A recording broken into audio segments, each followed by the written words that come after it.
Welcome to the Zen Run podcast. I am so glad you're here. Each week we dive into the real, raw and often unexpected journeys of everyday runners.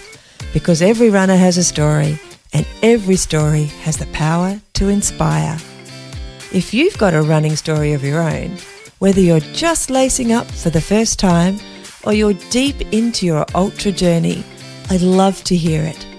Sharing your experience might be just the thing that someone else needs to get out the door. And hey, if you're looking for a bit of motivation or just want to keep your running fun and stress-free, check out Zen Run. It's a relaxed space with guided runs, simple training plans, and monthly challenges to help you stay consistent without the pressure. All right, let's jump into this week's story. It's a good one.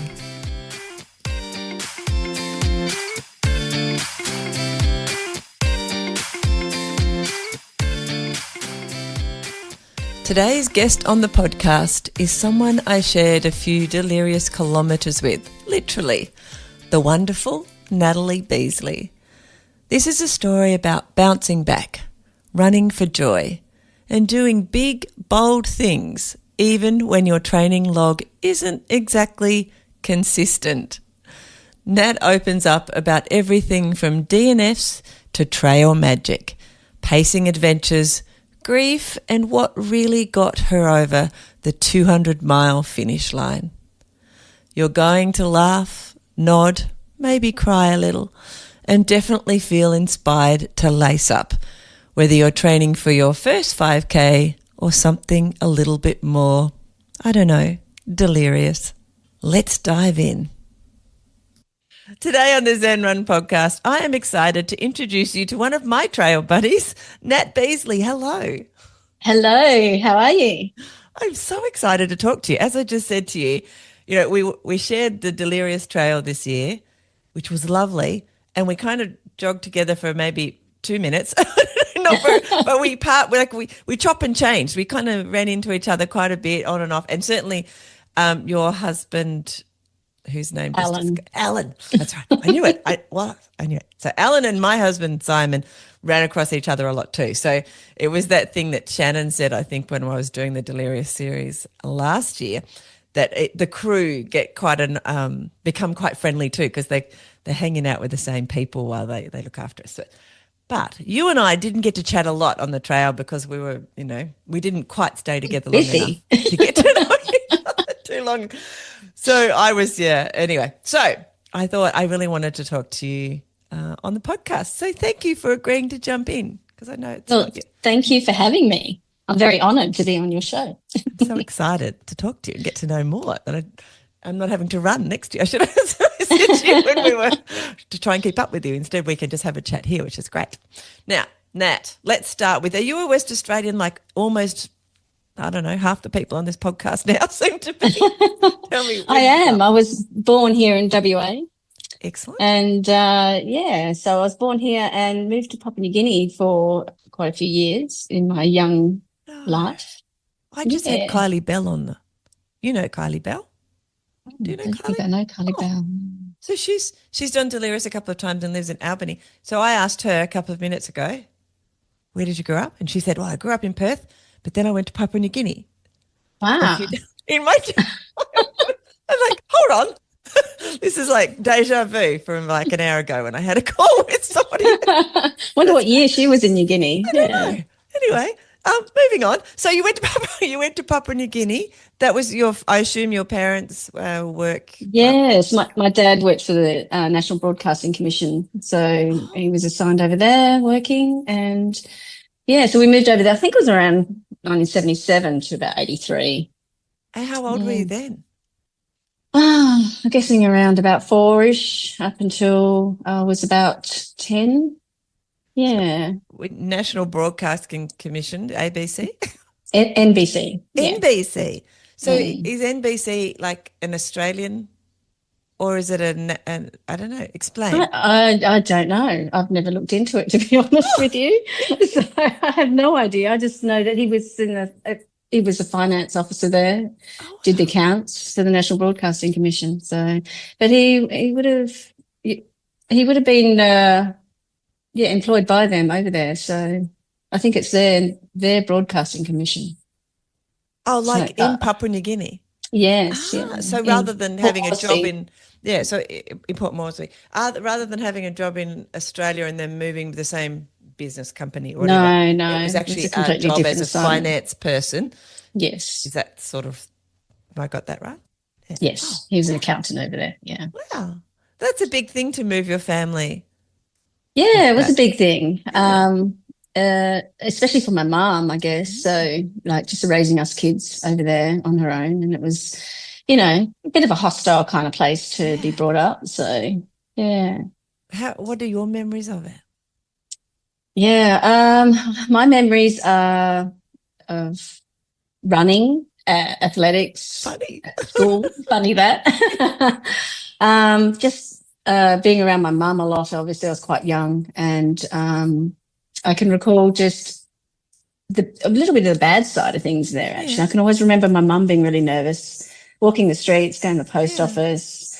We got broken into lots of times. Oh, wow. One really scary time, actually. So yeah, our house was on stilts and we had trapdoors at the back of the Yeah. house in the bedrooms. And I can remember this time, mum saw about 3 or 4 people enter the property, but only one went to the back door and knocked. And it was quite often you'd get them knock at the door and the locals would call them houseboys were looking for work Yeah. to do housework around the place.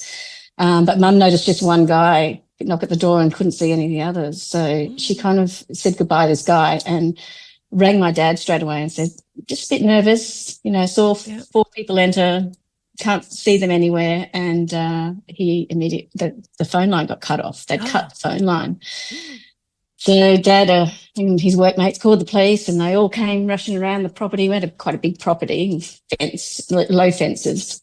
Yeah. And they 3 of them escaped, 1 got caught. And mum and I were at the trapdoor. We'd locked ourselves down the back end of the house and we're ready to just jump down the trapdoor and try and escape. So it's quite scary. Yeah. So they might have been like kidnap or I don't know. I had no idea what their I thoughts might have been, but dread to think what their thoughts might have been. oh, wow. That would have been an So experience. Make you yeah, and quite nervous.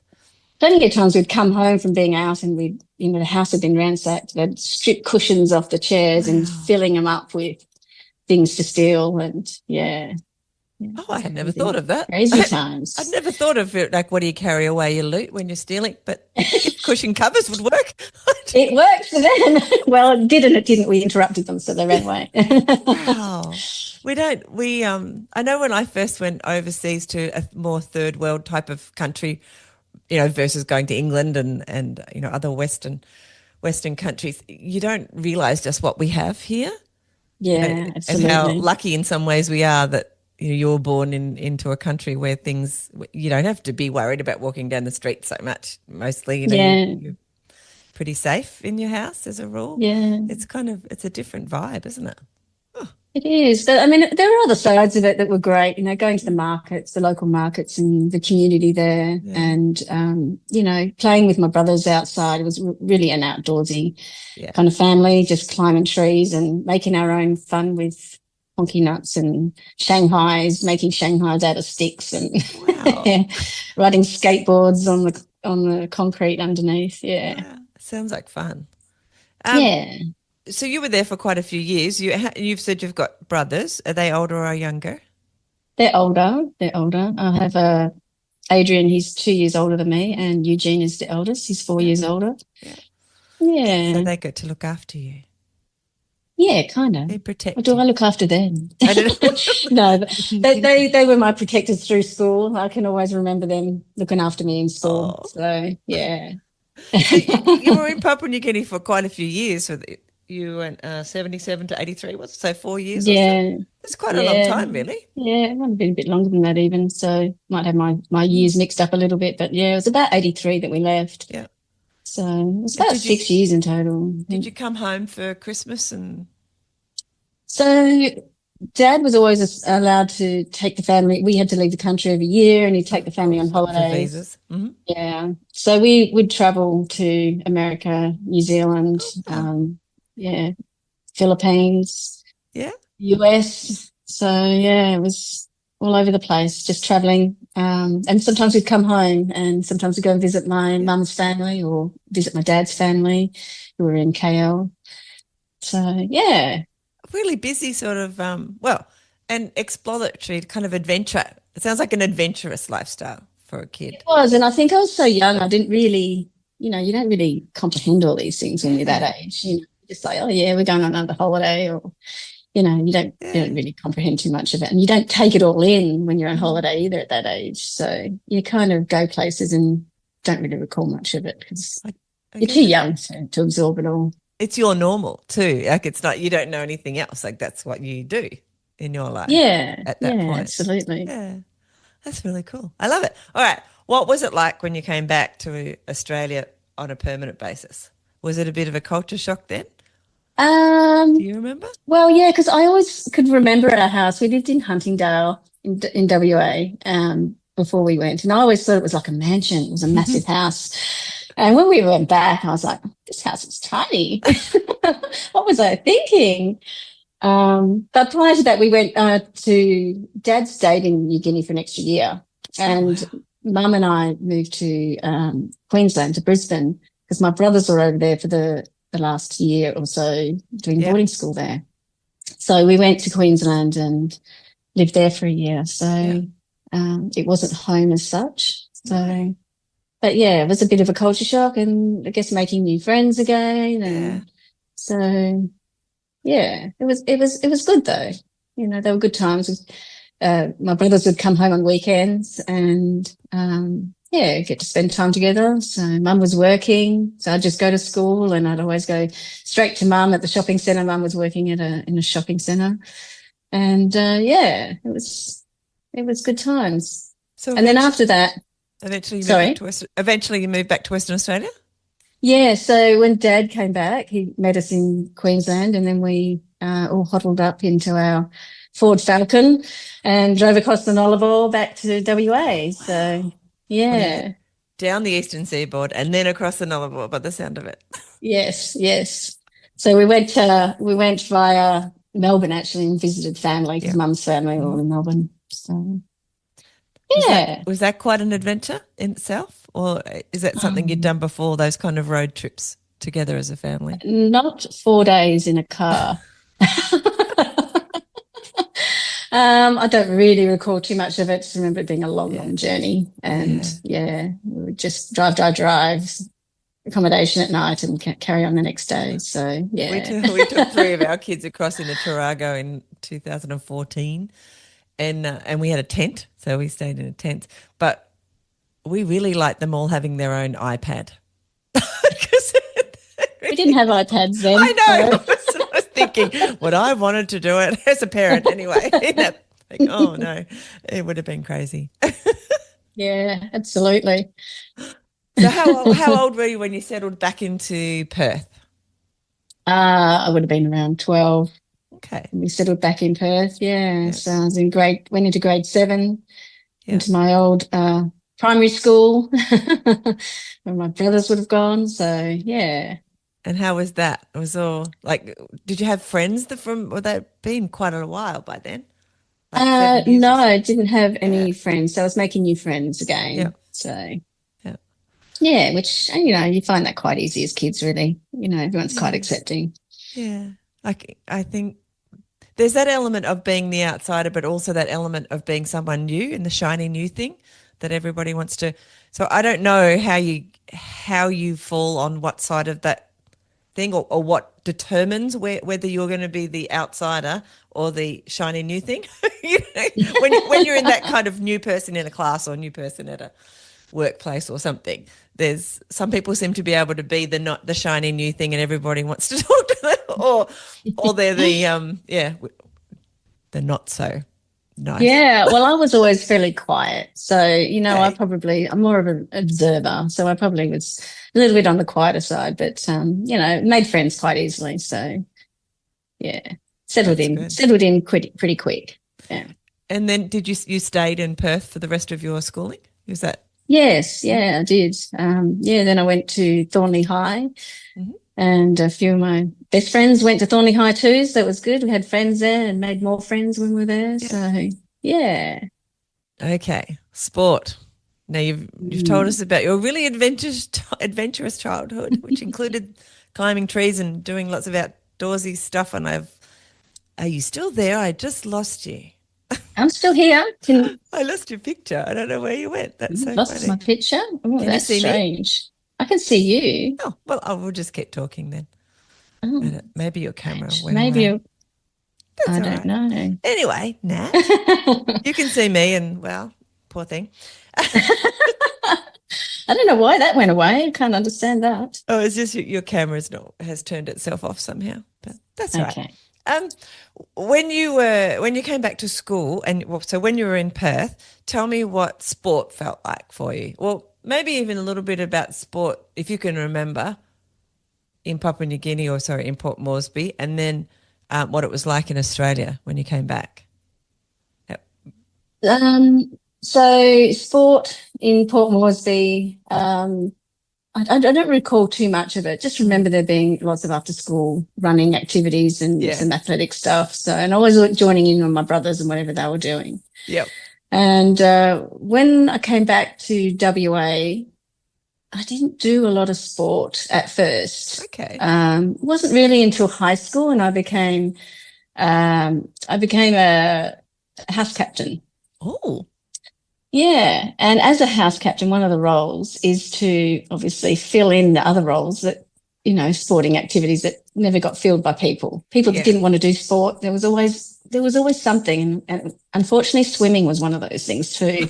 And I hated swimming. Oh. I'd always end up in the pool doing the swimming, 100-meter swims or whatever they were. So, but always athletics, I didn't mind. I was doing the long jump and anything that came up I had to do, high jump, everything, gave everything a go. So, but I really enjoyed, running came naturally to me. So I didn't have to train or anything. Were you good at it? Like, did you podium? Did you do well? Yeah, I did do well. Yeah, I'm quite competitive as a kid. And when it came to running, I was always aiming for that first place. So yeah, I'd give it my all. Sometimes I'd get first, sometimes second, I sometimes think that does help influence a little bit when we're kids anyway. If we're good at something or get some kind of recognition, we tend to like it a bit more as we go. Or at least certainly our early adulthood, we have fond memories of when we were good at some sort of sport at school, and I think that sometimes helps. Anyway, I'm glad that you were good at it. Now, when you left school, what did you do? When we finished compulsory school? What was your path after school? I actually left year 12 3 weeks before my final exams. Really? Yeah, I was super nervous. I was not having a great year. Study came really naturally to me actually early on, but in year 12 I kind of fell off the wagon there, and I think stress of it all. I wasn't coping well with it. Mum just said, you know what, just go and get a job. And so that's what I did. I applied for work and got a job in an accounting firm actually. And I was doing a junior accounting, and I started at TAFE doing accounting, but just didn't feel it was really my thing. So I didn't carry on with that. I think I was made redundant actually at the time. I was 17, got made redundant from work. Wow. That's usually something you don't have to worry about for a few more years. Redundancy. That's it. I think back then, it was still tough times here in Australia, so probably that's why. So, so after that, I got another job just doing administration work, and I was working for Richard Ellis Real Estate in the city, doing a junior admin role. And eventually, I think I was made redundant from that role too. I didn't have a good track record there, did I? You're collecting them. Oh no! After a year, I was redundant again, and then I applied for some jobs, and I had a couple of opportunities to choose from for work, and I chose to work for Norwich Insurance as an admin there too. So I was there for many years actually at Norwich. So you got right into the admin type of work by the sound of it, sort of office. Yes, office work, Office sort of work. most of my life, yeah. Yeah. And what happened after that? So I worked there for many years, had lots of fun times after, fun times after work with all our colleagues going out for drinking and having a good time. Yeah. Met my husband, now husband. So I was about 18, 19 when I met him. Okay. Working at Norwich. Yep. But after that employment, I left that because my husband and I decided to go to the UK and have a working holiday over there. Yeah. So I left working with them and we went over to the UK for a year. And I worked temporary over there too. What year was that? Did you go to the UK? That would have been 1995 to 1996. Yeah. So, yeah, life was good over there, just enjoying traveling a bit of Europe, working and meeting great people over there in the UK. So you just stayed for a year though? Yeah, just a year. It was nerve-wracking meeting Alan's mum and family for the first time. I was only 21. So, yeah, that was quite nervous. I can remember coming off the plane and I was so nervous. She said, I remember saying I look like a young, sweet girl. So, yeah. I love that. And then you came back to Australia. Yes, I came back to Australia in 1996 and my husband got a job. He was just my partner at that time. We got a job working up north in Barrow Island. And I got a job working for Sinclair Knight Metz doing administration work. And I was with them for many, many years. Yeah. Had some great times working with SKM. They were a great bunch. Yeah. And that's actually where I started running again. Because I was working in the city and a few of the guys used to go running in their lunch break. And they'd always come up to me and say, do you want to come over for a run? Come for a run with us in your lunch break? I was like, nah. I don't think I'd be able to keep up with them. And so I used to always decline. And it got to the point where Arnold Drock was his name. He used to come up to me and I started hiding under the desk because he'd just come be asking me to join them. And in the end, he managed to say, get me out there. And I said, well, let's just start slow. So we did. We started off, run 100 metres, walk 100 metres, gradually increase it until I was running 8 to 10 Ks in my lunch break. Do you think, just on reflection, do you think the fact that you eventually said yes to going out for the run was because you had fond memories or associations with running from your childhood? I don't think I really reflected on it like that. I think I knew I had the capability to be able to run again. And I just loved the banter. There was always banter in the office, and going out for a run, there was just more banter. So it was always good fun. More opportunity for banter. And to be honest with you, I was a smoker before then. So I smoked for years and gave up when I came back to Australia, actually. And was there a lot of, like, I also smoked for a few years from school to when I started running, actually when I started having kids. But was there any sport in that time for you, from school finishing and then you starting running with these office friends? So I was smoking in school as well, and I was still doing athletics and running. But in between, not much sport really, apart from a little bit at school. But after I started work, I didn't do any sport at all. So which is kind of interesting. It sort of all came on later on. How old were you when you started running then, as an adult? So when I was running with my work colleagues, I would have been around 23. Okay. Yeah. Not a lifetime since you left school. No, not a lifetime. But, a lot happened in between those years. True. It is true. Mind you, the first few years of your life also a lot happened. So it's kind of seems to be a pattern going on there. Yes.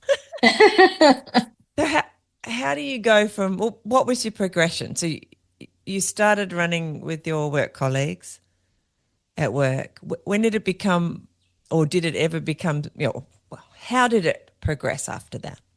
I should just ask. Well, actually, so I was about 26 when I had my first, I was 26 when I got married. So I was 28 when I had my first child. Mm-hmm. And so so when I left work because of having kids, I stopped running then. Yeah. And I didn't really do any sport again until the kids were young toddlers. Okay. And I was with our mothers group, actually. We created a netball team. And I started playing netball with the mothers group mums, which eventually led into basketball. And of course. lots of good times there. Lots of sprained ankles, rolled ankles. But it was about 2013 I started getting back into running again. And the reason for that was in 2012 my mum was diagnosed with cancer for the second time. It had progressed into her brain. And so I cared for my mum at home from 2012 to 2013 till she passed. Oh, wow. And it was during that time, actually, that I sort of needed a little bit of an outlet. So when I'd get a carer in to give me a bit of a break, I'd go and do some fitness classes, some outdoor fitness classes. Yeah. And it was through there that I sort of started getting a bit fitter, and then I started incorporating running as well. So it's extra fitness. Yeah. So that's where it all began. A bit of an overachiever. And it was in 2013 that I decided to do, well, actually, you know what? I just recalled that in Papua New Guinea, I did my first ever event. What? I did the Petsy fun run in Papua New Guinea. And I must have been about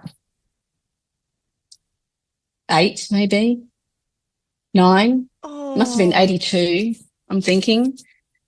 So, and that was a 5K run. So that was my first ever event. You were destined to be a runner.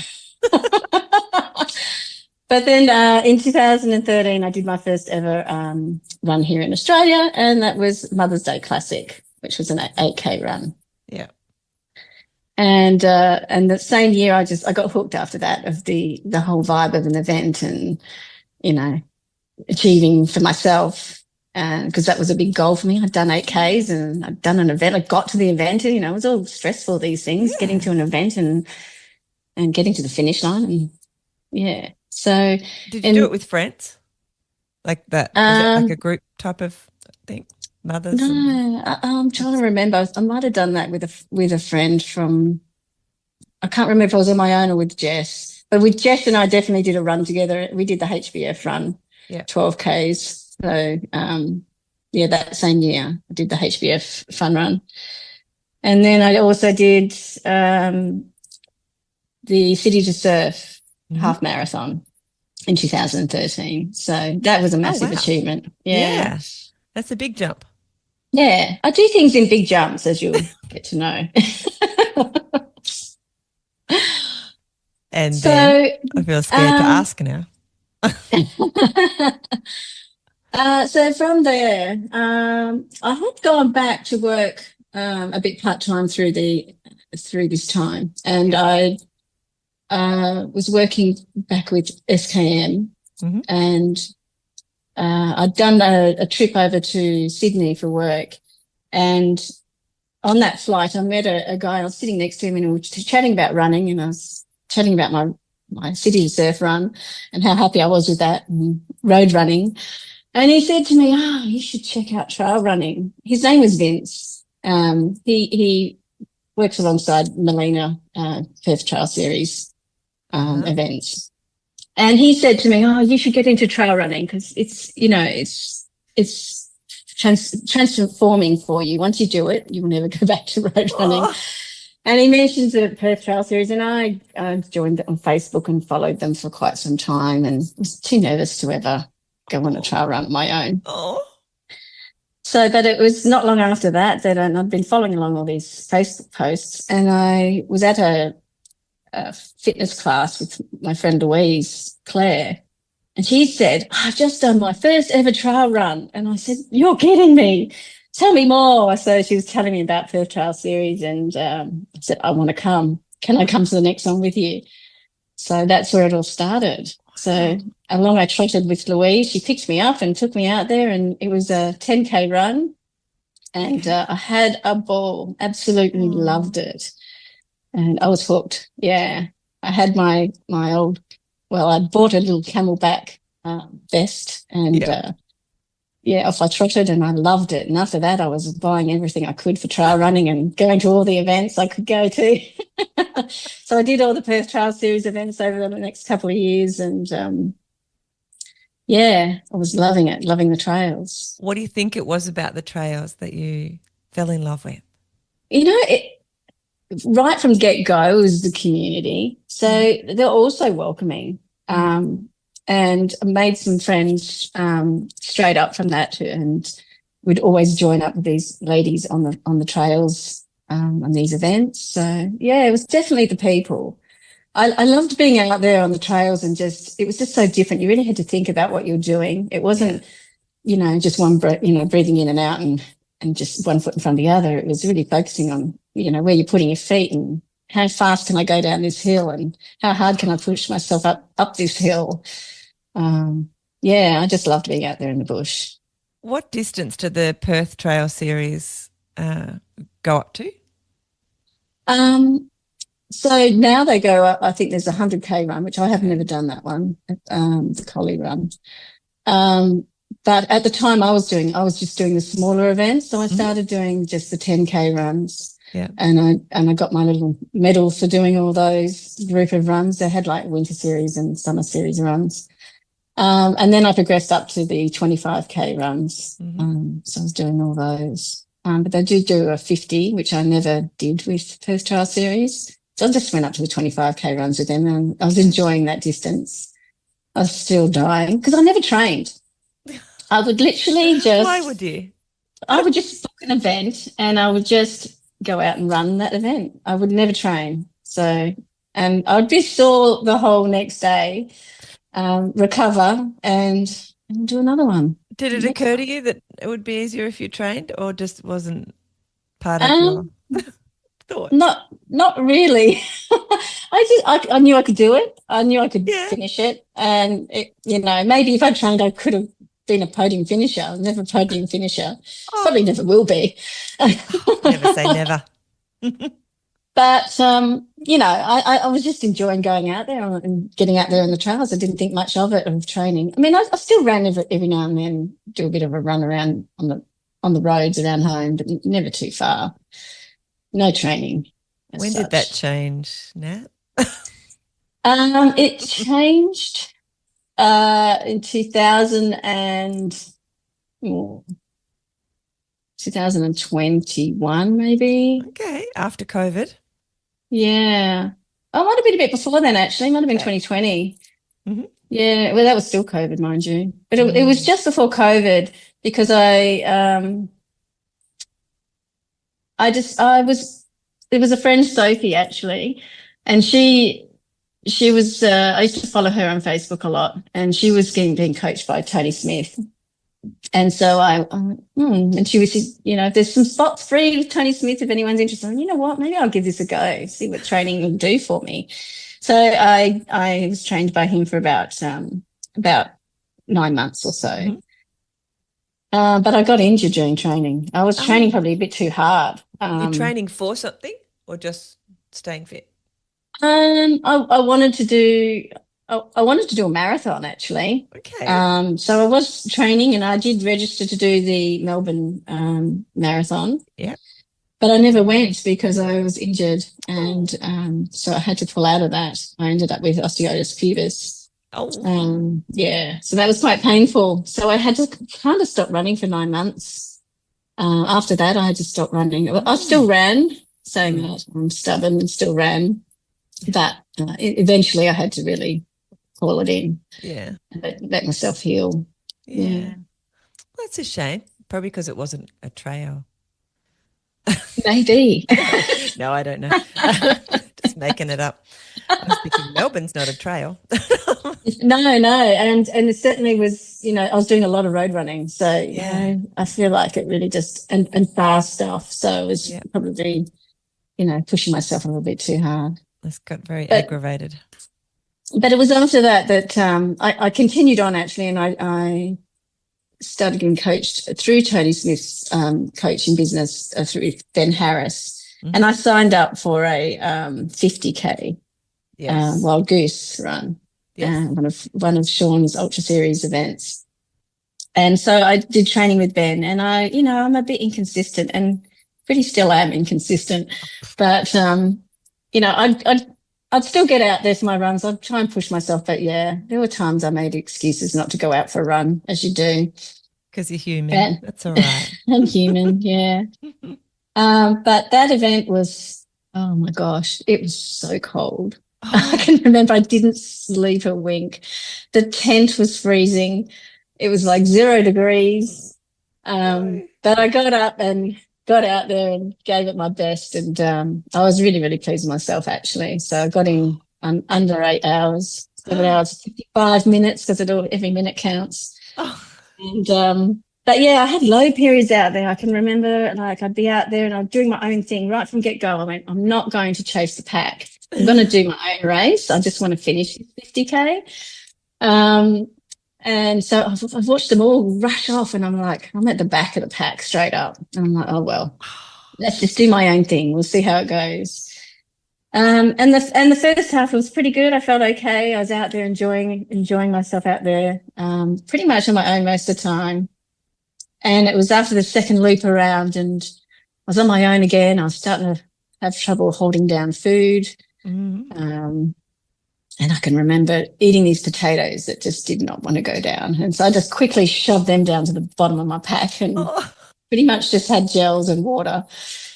But I was on my own, and I started to feel a bit low, and I knew Peter Moore was ahead of me at some point, and I thought, I wonder if I'll ever get to see her again on these trails. And I got to this big hill, and there was Peter up the hill, halfway up the hill. I was like, tears coming down my eyes, and I was like, hey, there's Peter. So I caught up with Peter, and we finished the race together, and it was just brilliant running with Peter. She's a good egg, that one. Oh, that sounds like a lovely experience. Yeah, it was good. I had so much energy at the end, raced on into the finish line, and it was actually short of 50 Ks. It was 47 point something or 48 Ks, and I looked at Sean and I went, it's not 50 Ks. I thought these ones are always over. I'm sorry. This one wasn't. One of the rare ones it wasn't.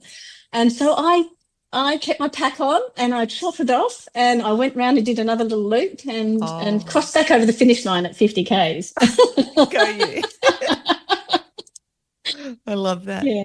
So that experience obviously contributed to you then signing up to other events of a similar nature?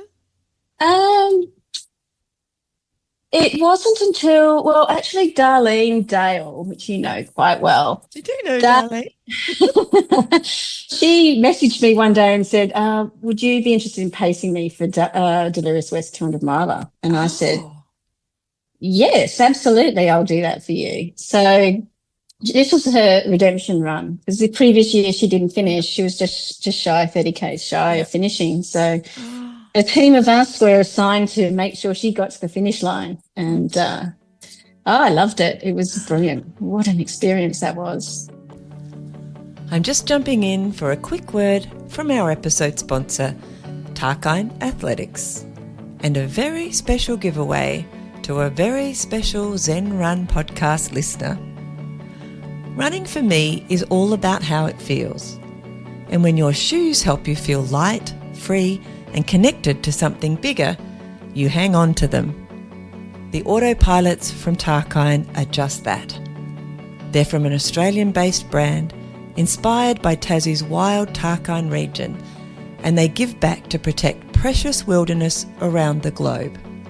And this week, Tarkine is giving one very lucky Zen Run podcast listener $150 to spend on their own pair. Wow. And this is how you can enter. Number 1, follow Tarkine Athletics and zenrun.club on Instagram. Number 2, DM the word pilot to zenrun.club on Instagram. And 3, comment done on this episode's giveaway post on Instagram. Go on, give your next run something wild to stand on. All right, let's get back to the conversation. After that, is that what made you decide you should do it yourself? 100%. 100%. I finished that and I'm driving back and I said to my husband, I just want to do this event. This is just, it was amazing. It was so much fun. And, you know, the people and the crews and the aid stations, it was just all brilliant. And what a feeling just seeing Darlene cross that finish line. You know, I wanted that feeling. So 100% I wanted to do the 200 miler. What did Alan say? Yeah, absolutely. Yeah, he was all for it. So so that's when I signed up with Glenn Smetheram actually as my coach. Yes. So yeah, consistent running, but Natalie inconsistently runs. At least you recognise it. That's I do recognise it, and I know he recognises it. Yeah, so I signed up ended up signing up for the 100 miler because I hadn't been training so great. So in the end, I signed up for the 100 miler. Mm. And my husband was going to crew me, which he did. Yes. And yeah, I was not really prepared, did not train enough. And I knew going into it that it was going to be hard and that I was going to have to pull everything to try and get to that finish line. And I think it was about a friend of mine was going to pace me, Ross Hart, and he actually ended up signing up for the event with me. He said, I'll just sign up with you and I'll run it with you. So that we did. And it was good times out there, really good times, but tough times because I was feeling it right from the start. Yeah. And it was about 102 Ks. I got to Finger Up aid station and I DNF'd there. Okay. So So you DNF'd? Was it just because you just had nothing left in the tank? Is that? I had nothing left. My feet hurt, my legs hurt, my hip hurt. I just was battling to put one foot in the other, front of the other. And Sarah Kessler was actually sweeping that section, and she came up behind me. And she said, you still got it in you, Nat. You can do it, you know. And I don't know how she was saying that because I was literally hardly putting one foot in front of the other. But I didn't believe in myself. I'd already made up my mind when I was getting to that aid station. That was it. It is all up there, isn't it? There's a lot of those conversations. 100%. All in the mind. Because afterwards I was chatting with some, you know, finishers and some elite runners that have done it multiple times. You know, like Kevin Matthews, and he's saying, it's just, you know, it's all in your mind. Once you just got to get past that pain and something else will hurt and, you know, you just carry on. It goes away. The pain goes. But, it does. It's hard to believe at the time, but it does. It's our brain lies to us. It really does. Our thoughts are not true. We think they are at the time, but they're mostly not. It's like not unless there's a physical thing. Our brains are they're very powerful. We shouldn't believe them most of the time. So you pulled out. How did that feel? What was that experience like? Because it often teaches us more than. I was devastated. Absolutely devastated. I was a bawling mess at the end. Oh, that. I just thought, you know, I had in my head that even if I just hiked the whole thing, I'd be able to do it in time. But, you know, I was dreaming And that year it was a 40-hour cutoff, so it was pretty tight to do the 100-miler. Yeah. So, I was devastated, and I didn't run much after that for a little while. It took me a while to sort of get back out into running. Mm-hmm. And after next year, I don't think I signed up for any events that I can recall that year. You literally took your bat and ball and went home. Yeah, I just ran with friends. I'd run out on the trails with friends and just enjoy running when I could with the community of people. Yeah. But Darlene was running Delirious West again the next year. And so she asked if I'd pace her again. And so I did. Alan and I both paced her. So that was pretty cool. So I think I clocked up about 130 Ks of pacing, and Alan clocked up about 60 Ks or 80 Ks of pacing. Yeah. I didn't realise Alan runs as well. Well, he never used to. And he doesn't now, unfortunately, even though, he could run again. Yeah. He just doesn't have the passion for it. It wasn't his thing. I think he was running for me, to be honest. Oh. He was running to help me get me back out there on the trails and for company. That's weird. So, yeah. But he's a good runner. He's a really good runner. Yeah. A bit like Simon. he still runs with me, but he's not going in any races or anything. Yeah. He's no interest in that whatsoever. Yeah, which is fair enough. Everyone, not everyone wants to do races. That's right. Yeah. Sometimes it's just nice just to get out there and run. Yeah, exactly. Yeah. So you go and pace Darlene again? Yeah. And clocked up 100 odd. Yeah, clocked up 130 Ks of pacing. It was tiring because it was literally like getting to an aid station, switch over, and, sometimes I'd do a couple of legs, and it was just constant the whole time, which, it's nothing compared to what the runners are doing out there, obviously. So, but it was good fun. I really enjoy being out there with Darlene on the trails. We have some good times out there. Yeah. Yeah. and so you watch her finish again and you help her finish again. What makes you sign up for yourself again? Because, I see what Darlene goes through on the trails. And I think, I think I can do that too. I think Darlene's a very strong person, very strong-minded, and, probably just take a few leagues out of her book and try and be strong myself. And I knew I could do this event. I knew I had it in me, but, I tried again the next year to do the 100-miler. But it was like a week or two before the event, I decided to sign up. Okay. And in true Natalie Beasley style, I was inconsistent with my training. Yeah. You're quite consistent signing up, though. You've got to do some consistency there. There is. And, I'm getting used to these DNFs, so I was like, let's go again and see if I can not DNF this time. How did it go? I DNF'd. Really? Well, what happened was... oh, dear. Yeah. So I said to my husband, I'm signing up. Will you crew me? And he said, no way. He said, I'll run it with you. And I went, what? And he said, yeah, I'll run it with you. I said, are you sure? You've not trained? I mean, I have not trained much, but you've not trained. At all. At all. And he said, no, we'll be right. We'll do it together. And I said, okay. So, mad rush, getting ourselves organised before the event, getting ourselves down there, and off we trot and start the event. We were doing okay. We were doing good together. And, he was in front of me, of course, all the way. Are you still married? So obviously that part went all right. Married. Unfortunately, about 60 Ks in coming into Parry's Beach, just before then, his knee went. So for that leg coming into Parry's Beach was horrendous. He was in so much pain. So we hobbled in and he DNF'd, and I said, well, I might as well DNF too because we went in this together, and I'll just stop right here. And so Sean gets on the phone and says, you are not stopping here. Your leg's not broken. Sometimes we just need a reason, and that was your reason, but he took it away by the sound of it. So it didn't take too much convincing, and I said, okay, I'm off. So, replenished my water and whatnot, food, and out I went for the next leg to Monkey Rocks.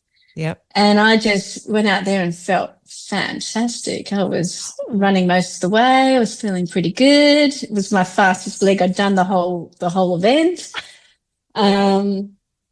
But then I had a sudden low point coming into Monkey Rock, and I was just feeling really, really down. And I just went, it's not the same without Alan beside me. And I was worried about like how he was coping. All those things go in your mind when you're out there. And I'm thinking, oh, he has his knee. He's going to try and get from aid station to aid station with this really bad knee.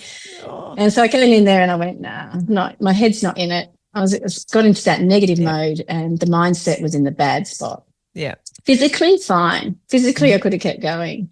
Yeah. So that was it. I pulled out. You pulled out so that you could go look after Alan. Yeah. And his poor knee. Oh.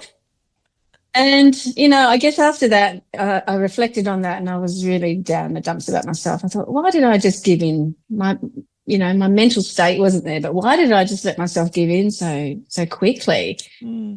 I definitely had it physically to do it, but just mentally was not in the spot. So I was down in the dumps about that for a little while.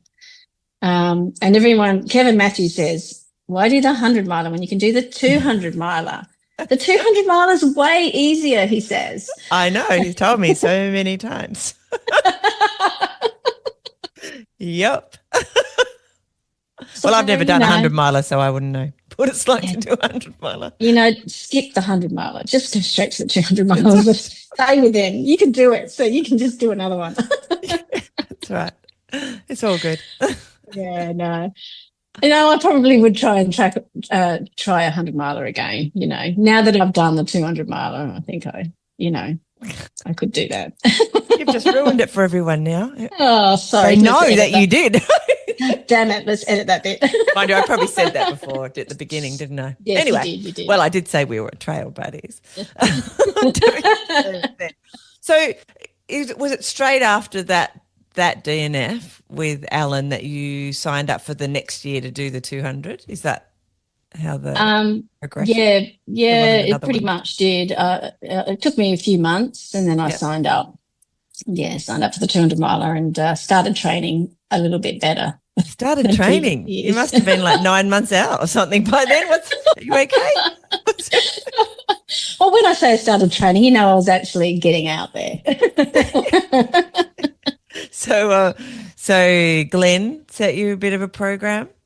Yeah, Glenn set me a little bit of program. And basically, he knows what I'm like, and he just sets me easy runs and, just to get me out there, basically. Being consistent, which I tried to do a lot better. And sorry, Glenn, I know I'm still really bad at it.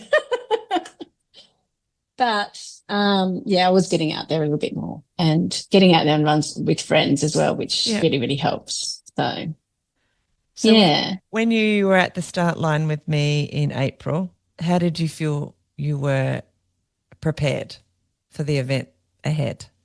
I felt like I was more prepared than I'd ever been. Okay. However, I felt that I still had doubts. Yeah. Still had doubts in my mind, like probably hadn't done quite enough, but let's just see if I've done enough. I just thought I'm just going to give it my all. Yeah. And try not to give up. And I felt physically, a lot stronger. I was a little bit concerned about, because I've always had knee issues. Yeah.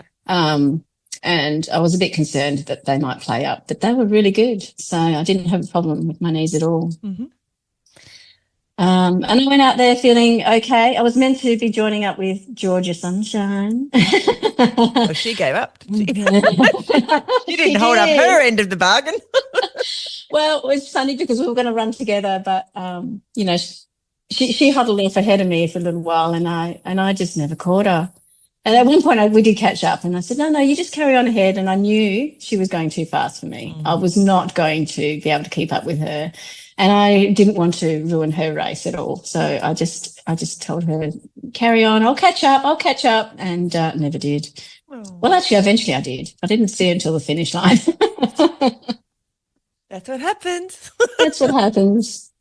So I was out there on my own for quite a lot at the beginning. And I can remember doing the Mount Clare to Mandalay Beach section. And that section, I can remember doing that in the 100 miler and just like, yeah, it's a tough section. And I was on my own and I'm huddling up to the top. Do you remember that bit where you get up to the top and you're just on the cliff there and there's a seat, right? That Mandalay, Mount Clare to Mandalay Beach section. Yeah. And I'm sitting up there and looking out at and going, what am I doing out here? Am I really cut out for this stuff, Natalie? And I had so many doubts going through my head. And then I could hear some voices in the distance coming towards me, and it was Bianca and Sue. Yeah. And that was like a breath of fresh air seeing those two. They're such a lovely, lovely bunch, those two. They are. And they said, just come along with us, you know. And we sat on the bench together and took some photos and they said, just stick with us for a while. I said, yeah, no worries. And I pretty much stuck with them the whole way. You guys were a bit of a team. That's what I remember. Yeah. Yeah, look, they were my inspiration. They kept me going 100%. It was good. It was good spending time with them out there on the trails. That's awesome. So, I mean, we already told everyone. How did it feel to cross the line? It felt amazing. It felt amazing, and part of that reason was obviously we're crossing the line fairly close together. I had Karen Ridley come and assist with pacing, and my spirits really picked up when she came on board, and I just had this sudden burst of energy, and she gave me a couple of what are they called? The dose. No dose. Like a no dose? Yeah. No dose. And no dose. Oh boy, did they kick in. Oh, bit of nothing like caffeine. Oh, why didn't I have those earlier? Oh my goodness. If I knew you could take 2 at a time. Oh my God. So I just wanted to run. I just felt amazing at that point. I'd been hiking it out obviously most before that. And after 2 no-dos, I was ready to, do Forrest Gump and off you go. Get to the finish line. But I felt bad because I had to kind of leave Sue and Bianca at that point to keep going. And that was a bit tough to do that because they'd really dragged me along all that way. And that was emotionally a bit of a tough thing for me to do that. Yeah. But off I trotted, and actually a little bit before that section as well, I had from the double section with Boat Harbour, coming into Boat Harbour from Peaceful Bay. I was leaving that aid station just before cut-off, actually, and Matt Jones wanted to join me and said, do you want to do some Ks together, Nat, in this section? I said, yeah, why not?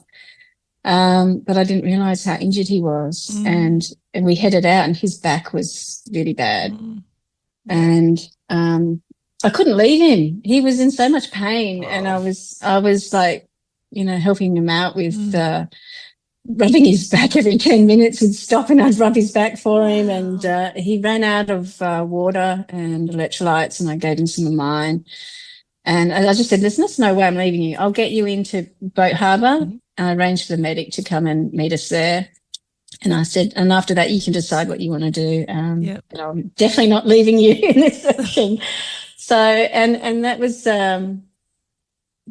a really inspirational thing for me, because when I came into the last couple of Ks, it was pouring down with rain, as you know, towards the end. Yeah. And Matt had been sitting, because he had DNF'd, and he was sitting down. He knew I was coming in, and he was with his family driving past, and he saw the track, and he said, oh, Nat's not too far away. I'm going to sit and wait for her. Oh. So he waited in the rain for me to come past him, and he got up, and where he was sitting was his bum print. It was dry, and everywhere around him was wet, where he'd been sitting in the rain waiting for me to come. And so he gave me this big cuddle, and we were crying together, and he was saying how proud he was of me and thanking me for helping him out there on the trails. And I said, you're crossing this line with me. So he ran in with me, as well as my paces, Abdul, obviously Alan and Karen. So we all crossed the line together, and the feeling was amazing. Oh, I just want to feel that feeling again. It was so good. Yeah. What a story that you made for yourself out there. Yeah, it was, can't be taken away. Absolutely. And you know, there were low points. There was a point there when I was on my own and I got into the treetop walk, and I said to my husband, I've clocked off 160 Ks on my watch. I've done 100 miles. I'm done. I'm ready to quit. And he said, okay, have a 20-minute nap first. I said, yeah, I'll have a 20-minute sleep or whatever. And I said, I think I'm pretty done. And when he came and woke me up, I said, yeah, I'm done. This is it. I'm happy. I'm okay. I've done 100 miles. And he said, well, Nat, actually, you haven't done 100 miles because according to the course, you're about 3Ks short of 100 miles. Oh. He said, so you can finish here and, you know, your watch has said you've done 100 miles, but you haven't, according to the course. Or you could go out and do the next leg, and you can finish there and say you've done 100 miles. And the next leg's carry on downhill. Yeah, and that was the best leg. So when I decided to go out, I was crying leaving there, bawling my eyes out. And then I got on the phone to my daughter, actually, and I was chatting to her, and she's going, oh, Mum, you're doing amazing. You're doing so good. And, you know, she really picked up my spirits. Just speaking to her, you know, it was like a breath of fresh air speaking to her, and she was just so supportive. Oh, that's wonderful. And so I got off the phone to her and I just ran and ran and ran. I ran all the way to the conspicuous cliffs, and I got in there and I said to Alan, I'm not stopping. Just fill up my things. I'm going again. And I thought, maybe I can catch up with Bianca and Sue, which I did at Peaceful Bay. You have to say, you've got to keep up with me now.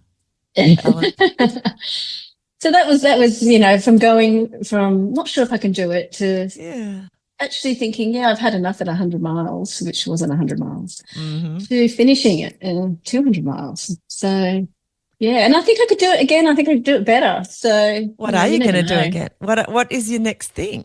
Now you've done this massive achievement. What's your next thing? I have nothing planned. I've actually been a little bit inconsistent with my running. What? No, that sounds very consistent of you, though. It is. Yeah, I like that. At the moment, I'm just enjoying getting out, you know, when I can, and, you know, work's pretty busy, so that limits me a little bit. But just enjoying getting out when I can with friends, enjoying the trails with friends. Yeah. Yeah, but I'm just starting to get back out there. I've been away in the UK, and I was going to run while I was over there, but just didn't. But I can hear the but. But I was going to. I went for a little run yesterday with my daughter, and we go out quite a bit together and do little runs together. So, that's my plan, just to get myself a little bit more consistent, maybe make Glenn happy with some consistent running. I'm sure it would still being coached by him, so, you know, you never know. I might sign up for something else, but haven't signed up for anything. Want to get myself a little bit fitter, a little bit out there again, and see what I can do. I love that. Gosh, you described the Delirious experience for you really well. Like, it's really visceral.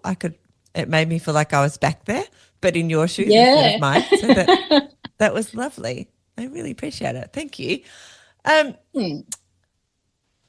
Do you think you need or you don't need a thing to sign up to, like to keep you motivated? Like that changes, I guess, all the time too. Like what motivates us through one part of our life won't necessarily work in another part. But what do you think motivates you at the moment to keep being consistently inconsistent? Believe it or not, like when I sign up for events, I get really stressed out. Okay. So I don't enjoy that stressful side of things. Mm-hmm. I don't know why I get so stressed out, but I guess it's the fear of failure, perhaps, which I've done a couple of times. Yeah. But even in those failures, I learned from those experiences, you know. Exactly. That failure of that the second 100 miler in particular, it was like I'm not going to do that again. I do not want that feeling again. And so Mm-hmm. that's why I was so determined to finish the 200 miler in the end. Yeah. But yeah, I do get a little bit stressed out. So I don't really want to feel that feeling right now because, I've got a lot going on at home with work and so forth, and we are really busy at work. So I just don't need to put any more stress or any more pressures on myself. Yeah. What I need is release, and running gives me release when I go out running. And so I just want to enjoy that. I just want to go out and enjoy running, feel good. For the sake of running it and for the sake of mental health and feeling good about yourself. So that's one time when I'm on my own. I don't have to think about work or what's going on around me and or anyone else. I can just think of myself, breathing one foot in front of the other and just enjoying, because I get to run along the coastline, so that's quite nice too. It sounds beautiful, Nat. I love that. Yeah. That's amazing. All right. How long do you think you'll run for in your life, Nat? I think I'll run until I can't run anymore. Fantastic. I think that running's just a part of me. It always has been, right from, being a kid. And I really, and for me, I guess after Mum passed, it was a real release for me. I definitely felt that running was a part of my grieving process. Mm-hmm. And I think in life, you're always grieving about something in life, aren't you? And I think that, when you're out there running, it's just your time to, process, take it all in and process things. Yeah. I don't know how other people, or how they process things that happen in their lives now if they don't have something like running, because our lives are so full of, other people putting stuff in our heads with social media, and there's always entertainment. There's just stuff coming at us all the time that there appears to be plenty of people in the world now who never have any downtime from all of that, like just to get away. And that's sort of 100%. How I see the running. Yeah. I do wonder as well, and there's a lot of mental health issues out there, and I don't know how people are dealing with that. And I think, it'd be great if more people could take up running, because they might have what we have and be able to, take a bit of time out and process things themselves in their own way.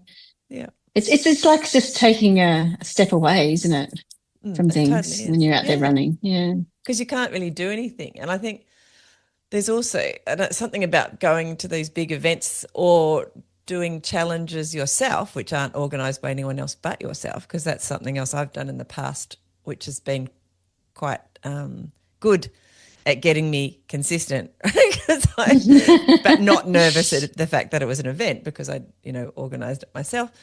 But having those big blocks of time, whether it's a 100-miler or a 200-miler or a shorter sort of distance, but you have these blocks of time and you can't do anything else. You can't answer the phone. You can't answer the email. The only thing you have to do in those moments is put one foot in front of the other.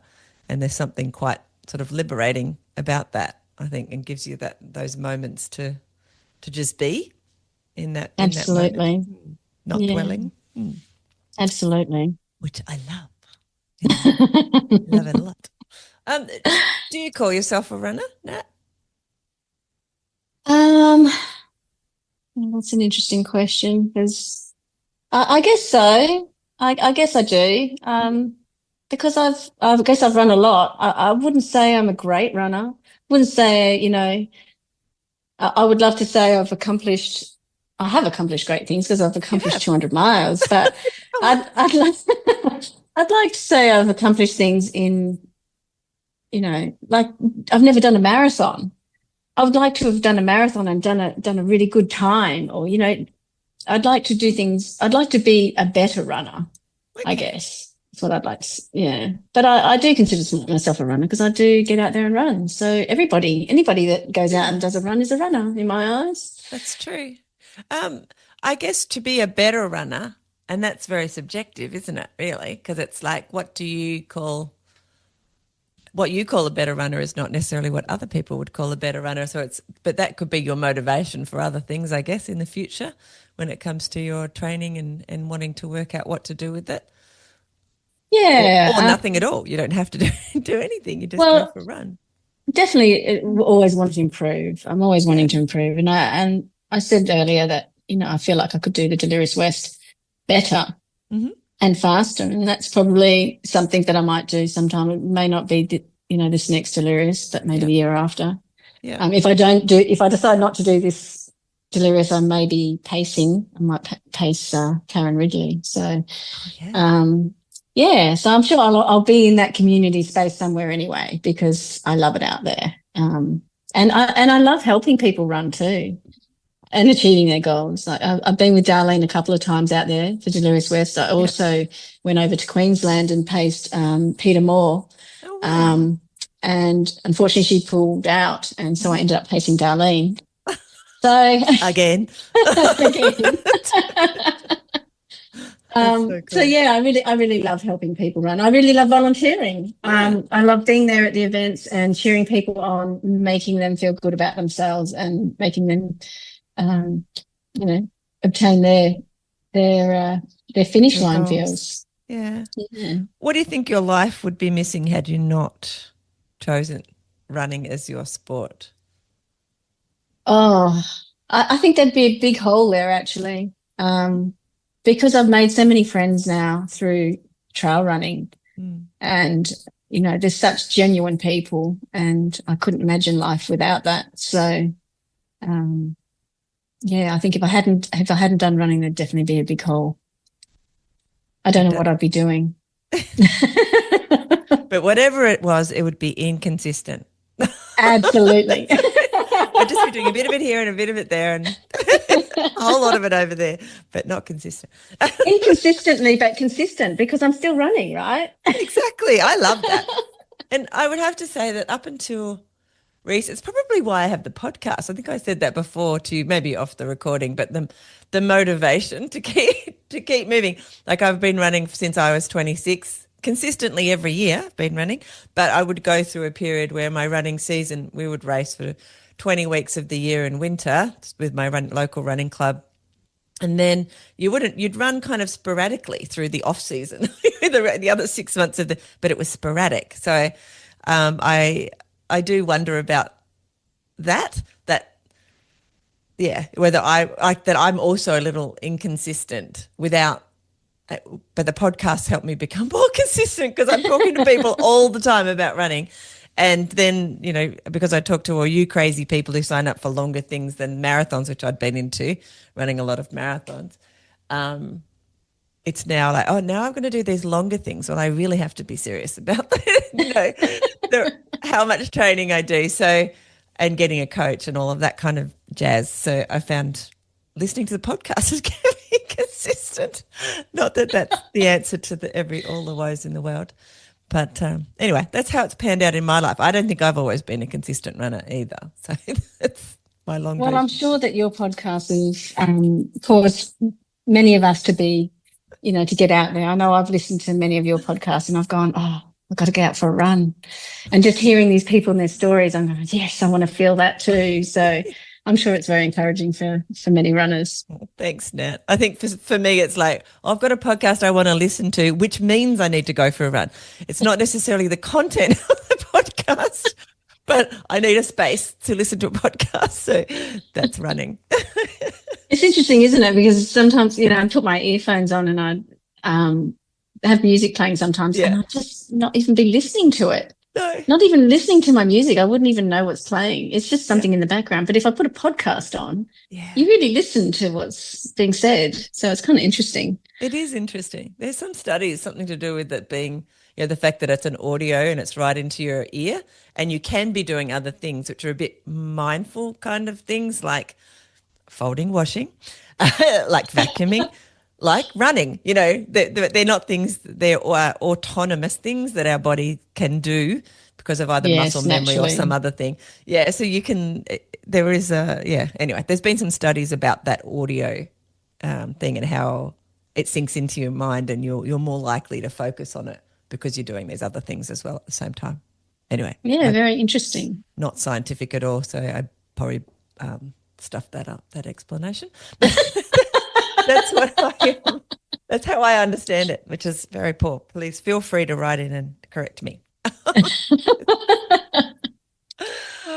All right, Nat, is there anything about your running that we haven't touched on that you would like to share, or running in general? Really, I think we've pretty much covered it. Like I said earlier, I just enjoy running for just getting out there and having a bit of headspace out there. Yeah. I also enjoy encouraging my kids to run. Yeah. They're both good little runners too.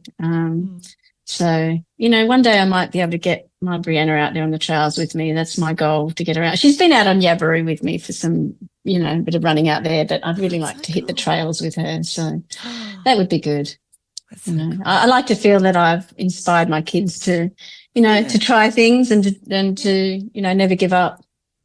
As I've given up a couple of times, and when you don't give up, you actually do succeed.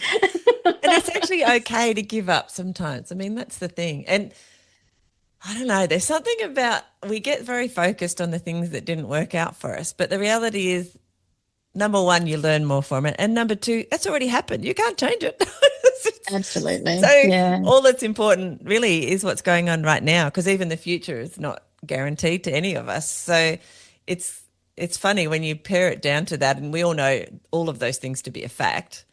We stop dwelling on the things that didn't work out for us and work out, what can we learn from it? What can we bring into this present moment that will make it better the next time we try?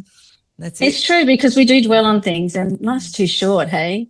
Exactly. Both my parents passed quite young. My dad was 62, my mum was 65. That is young. Which is young. And, and my uncle passed away at 47, wow. and he was the reason I quit smoking, because I came back from the UK, and he was terminally ill with mouth cancer. Oh my God. And my mum and I looked at each other and we said, let's quit smoking. And I said, 100%, let's do this. And that was, he saved my life, really, at the end of the day. I often think of it like that, because with his passing, in some ways, he saved my life, because he stopped me from smoking and eventually got back into running. What a legacy.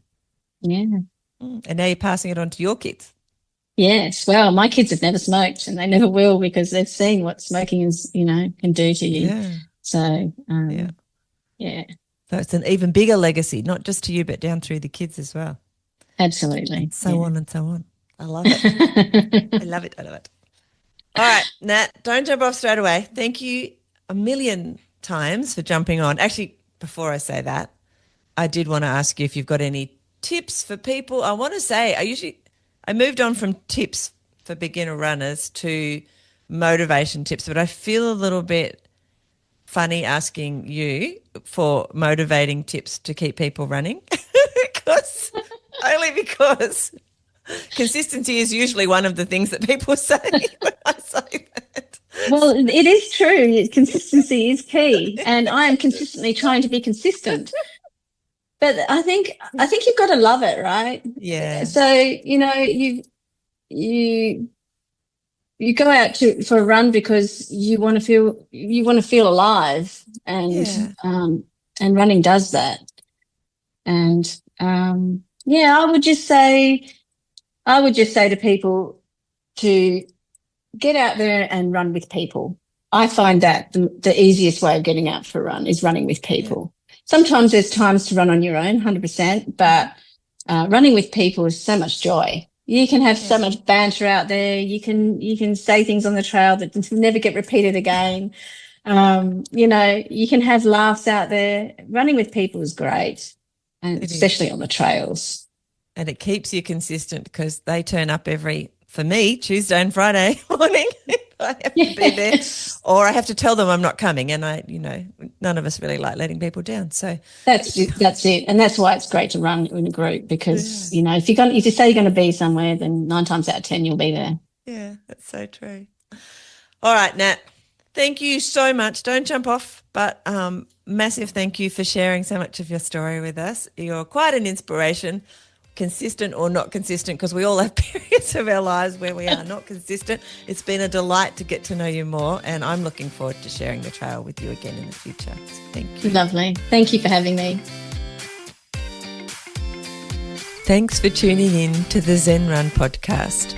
I hope today's chat left you feeling just a little more inspired to move in your way and on your terms. If you've got a running story you'd love to share, please reach out. I'm always looking for real, relatable stories that help remind us we're not alone. Whether it's a big goal, a quiet win, or simply why you keep showing up, I'd love to hear it and I'd love to share it. Plus, if you're curious about the Zen Run Club, come take a look. It's a low-key space with guided runs, simple training plans, and monthly challenges to help keep your running fun, motivating, and totally stress-free. Until next time, keep running, keep breathing, and keep showing up for yourself.